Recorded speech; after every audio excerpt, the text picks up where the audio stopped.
Morning students, how are you? I hope you are fine and enjoying the videos. In this video we cover the basic accounting terms, remaining basic accounting terms of plus one. So first here is receipt. Receipt is the amount received or receivable, यानी कि या तो आप उसको receive कर चुके हैं या रिसीव करने वाले हैं फॉर सेलिंग द गुड्स और सर्विसेज और एनी एसेट्स। रिसिप्ट का मतलब ये होता है कि बेटे आप लोग किसी भी तरीके से बिजनेस में जो पैसा आया है, चाहे तो वो आपने कोई गुड्स को सेल करके, चाहे सर्विसेज प्रोवाइड करके या कोई एसेट्स को सेल किया है, कुछ भी करके आप लोगों ने जो किया है वो आपको पैसा आ रहा है, उसे बोलेंगे receipt. Receipt is further divided into two parts, revenue receipt and capital receipt. Revenue receipt is the amount received by selling the goods or rendering the services। मैंने आपको पहले ही कहा था कि जो बिजनेस है वो दो तरीके की चीज़ें दी जाती हैं, या तो आपने कोई गुड्स को बेचा या आपने अपनी सर्विसेज को। सर्विसेज में आप लोग लगा लेंगे कि कोई डांसर है, उसने डांस परफॉर्मेंस की, और गुड्स में कोई भी गुड्स, पेन है, पेंसिल है, टॉफ़ीज़ हैं, कुछ भी आप लोग ले सकते हैं। उसको बेचने से आपको जो भी पैसा मिला उसे रेवेन्यू रिसिप्ट कहते हैं। रेवेन्यू रिसिप्ट के क्या होते हैं? Sale of goods, amount received after giving the services. बेटे ये रेवेन्यू रिसिप्ट किसी भी बिजनेस के लिए बहुत ज़रूरी होती है। अगर आपके बिजनेस में रेगुलर डीलिंग पर सेल नहीं होती या परचेज नहीं होती तो आपका बिजनेस लॉस में जाएगा और बंद हो जाएगा।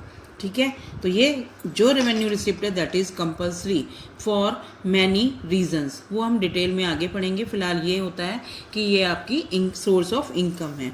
नेक्स्ट है आपका capital receipt. Capital receipt is the amount received by selling the assets of the business, यानी कि आपने अपने बिजनेस की कोई भी असेट्स को बेच दिया। क्योंकि प्रीवियस वीडियो में मैंने आपको बताया था कि जो ये असेट्स होती हैं उनको हम बेचने के लिए नहीं कहते, नॉर्मली इनको हम यूज़ करते हैं बिजनेस में ताकि हमें लॉन्ग टर्म में प्रॉफिट हो जाए।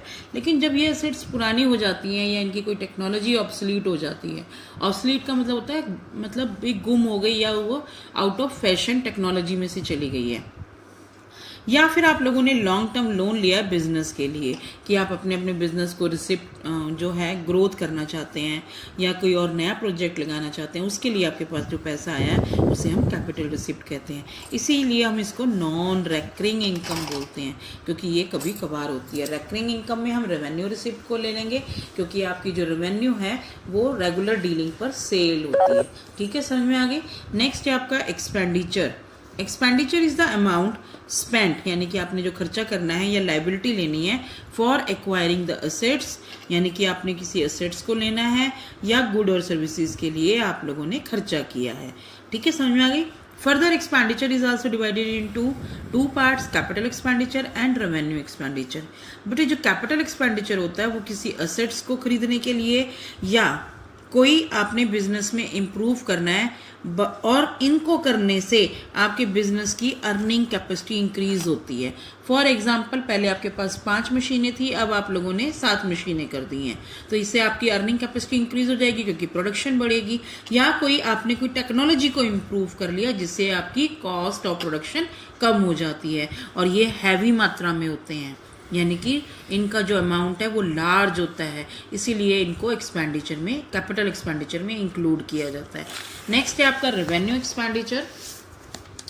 Revenue expenditure is that expenditure which is done mainly for increase the sale और day to day working activities of the business, यानी कि आपने ये जो खर्चा किया है या तो आपने अपनी रोजमर्रा की एक्टिविटीज़ के लिए किया। रोजमर्रा की एक्टिविटीज़ क्या होती हैं? सेल और परचेज।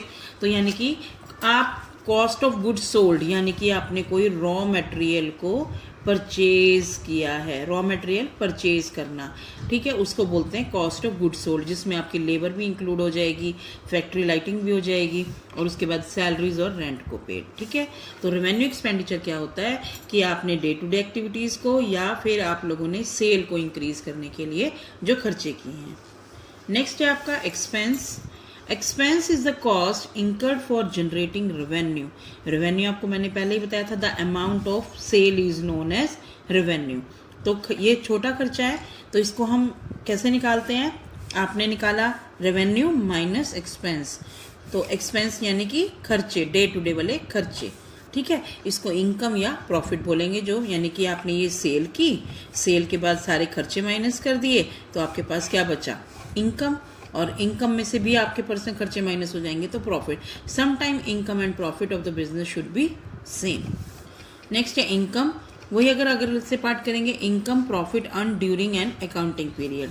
इनकम को हम अकाउंटिंग पीरियड के साथ जोड़ देंगे तो वो आपकी इनकम हो जाएगी. वही है sale minus expense is equal to income. But accounting period कितना होता है हमारा? 12 मंथ्स का, 12 महीनों का. नेक्स्ट है बच्चों आपकी purchase. The term purchase is used for an account to record the purchase of goods. बेटे यहाँ ध्यान रखना, अगर आपने कोई आपका बिजनेस है सिर्फ cell purchase of a particular good में आप लोगों का कोई भी क्लोथ्स भी आ सकते हैं, मेडिसिन भी आ सकती है, कॉस्मेटिक भी आ सकता है, गारमेंट्स भी आ सकते हैं. तो जो चीज़ आप उनके मतलब जैसे कि मान लो आपने स्टॉक ऑफ मेडिसिन को खरीदा, तो मेडिसिन को खरीदने से आपने उसको बेचा तो वो परचेज होगी. लेकिन अगर आप अपने बिजनेस के लिए कोई असेट्स खरीदते हैं या कुछ और खरीदते हैं तो उसके लिए आपने असेट्स अकाउंट को डेबिट करना है, परचेज को नहीं करना. परचेज वाली जो टर्म है वो सिर्फ उन्हीं गुड और सर्विसेज के लिए यूज़ करना है जो आप फर्दर रीसेल या सेल के लिए करते हैं, जो कि आपने चीज़ें बेचनी होती हैं. यानी कि ये एक तरह से आपका एक्सपेंस है, खर्चा है. क्लियर? उसके बाद आ जाती है सेल. सेल का मतलब होता है सेल ऑफ गुड्स, जो कि आपने कोई भी जो चीज़ रेगुलर डीलिंग में आप लोगों ने परचेज की है उसी को तो सेल करेंगे, तो उसको बोलते हैं सेल. सेल को एक दूसरी तरह से डिफाइन करेंगे जिसमें आप ट्रांसफ़र करते हैं ऑनरशिप. यानी कि मान लो आपने कोई गुड्स बनाए तो उसके मालिक आप ही हुए, लेकिन बाय सेल करने के बाद आप उस गुड्स की ऑनरशिप को किसको ट्रांसफ़र कर रहे हो? कंज्यूमर को. तो sale is the process through which you transfer the ownership of goods to the consumer. I hope clear. ठीक है बच्चों.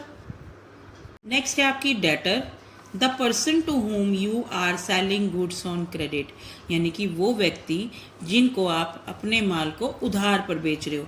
बेटे ये आपकी असेट्स होती हैं. समझ में आई? आपकी असेट्स होती हैं क्योंकि आप देखो दो चीज़ें होती हैं, कैश या क्रेडिट. आप या तो गुड्स को कैश में बेचोगे या आप क्रेडिट में बेचोगे, लेकिन दोनों तरीके से ही फ़ायदा है आपका. तो जिन व्यक्तियों को आप अपनी गुड्स को उधार पर बेचोगे उसे आप डेटर बोलते हो.